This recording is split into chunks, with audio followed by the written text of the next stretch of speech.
आपने घर के अंदर कई बार बोला कि आप बाहर जाना चाहती हैं। अब जब आप बाहर आ चुकी हैं, तो कैसा फ़ील कर रही हैं? बार-बार तो नहीं बोल रही थी।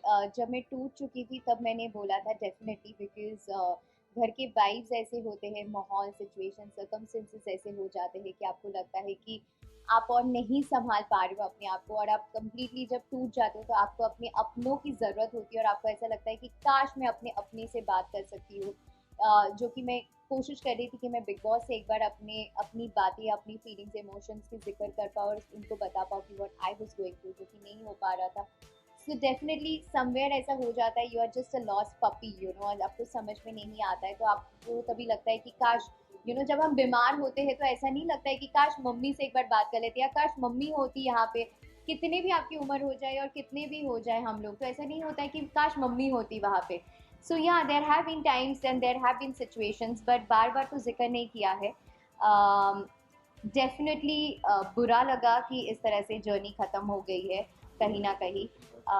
हर कोई दुखी हो जाता है, और मुझे पता था कि कहीं न कहीं मेरा गेम अच्छा जा रहा था, मैं अच्छे से खेल रही थी, मेरे अपने ओपिनियंस रह रहे थे। मेरा अपना एक स्ट्रॉन्ग पॉइंट ऑफ व्यू भी हो रहा था।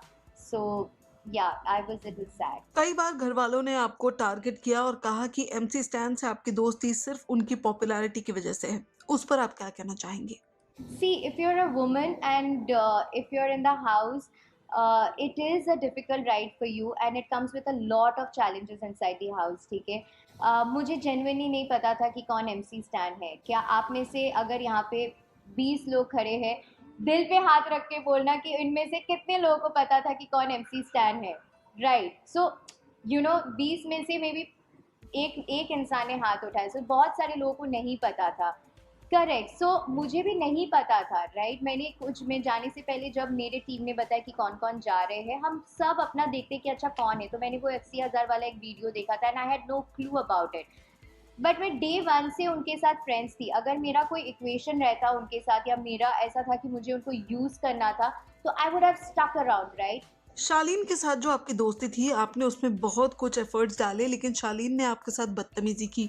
फिर भी आपके दिल में शालीन के लिए कहीं न कहीं एक सॉफ्ट कॉर्नर था। उस बारे में आप क्या कहेंगी? सी क्या होता है ना, मैं उस इंसान को घर के अंदर जानी और मैंने उनके साथ दोस्ती की, और हमेशा उनका ध्यान रखा, उनका चिकन बोलो या हर चीज़ में शुरू में।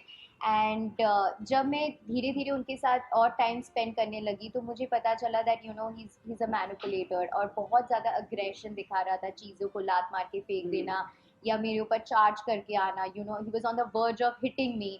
और ये इंस्टेंसेस एक बार नहीं कई बार हुआ, तो आप एक बार बेनिफिट ऑफ डाउट देते, दो बार बेनिफिट ऑफ डाउट देते, जब इंसान सामने से आपको सॉरी बोल रहे हैं, साजिद जी के पास जा रहे हैं कि हमारा सुलह करा दो, हमारा पैचअप करा दो, हमारी दोस्ती करा दो, आई मिस सर, और वट एवर। तो मैं ऐसा इंसान हूँ जो मैं एक्सट्रीमली इमोशनल होती हूँ, और मैं अपने दोस्तों को या अपनों को चांसेस देती हूँ और एक बेनिफिट ऑफ डाउट देती हूँ, और जब सॉरी बोलते तो मुझे ऐसा लगता है कि कोई भी इंसान, हम में से कोई भी परफेक्ट नहीं है। कोई भी यहाँ पे नहीं बोल सकते कि मैंने कभी जीवन में कोई भी गलती नहीं की है। So you give that benefit of doubt. कोई सॉरी बोलते तो आप बोलते कि ठीक है, एक और मौका देते हैं, but eventually over a period of time you realize that he can never change. उनका अग्रेशन जो बिहेवियर है वो नहीं चेंज हो सकता है, और बाहर आने के बाद आज मुझे पता चला कि उनके अग्रेशन का बहुत हिस्ट्री भी रह चुका है, so that's when I took a stand for my self and I told my self कि ठीक है, आई वाज श्योर कि ओके, मैं इनके साथ दोस्ती नहीं रह सकती, क्योंकि ये चीज गंदा ही होते जाता है, it doesn't get better, it just gets worse. Weekend के बार पे फराह खान ने आपको और प्रियंका दोनों को बैश किया था। आपको क्या लगता है